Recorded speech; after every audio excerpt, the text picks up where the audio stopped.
Hello, welcome to this lesson in engineering mechanics. In the last several lessons we have been working with vectors in 3 dimensions and really just learning about these direction cosines and unit vectors and trying to get some practice with vectors in 3D space.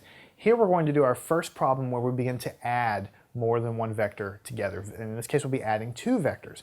And the next several problems will get a little bit tougher each time and we'll just build those skills. So here we have vector f1, vector f2. Notice that f1 and f2 are already given to you in Cartesian form. Now that's rare because most of the time they're going to make it a little bit harder for you. This particular problem is much easier because the components are already given to you. Notice that vector f1 exists only in the yz plane. It doesn't come out of the board. That's what these lines are trying to represent.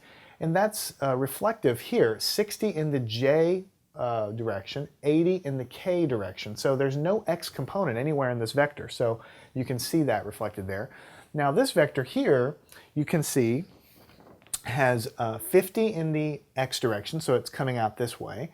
Negative 100j in the y direction, that means it's going in the negative y direction. Positive y is here, negative y is this way, and positive in the k direction, or the z direction.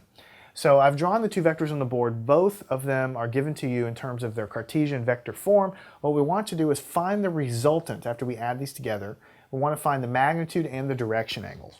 So since everything's already given to us, kind of like on a platter, then the resultant is simply the summation of vector 1 plus vector 2. And when we say summation like that, we're talking about adding the components. So the resultant vector is going to be f1. f1's over here. It's going to be 60j plus 80k. Okay, that's the first vector.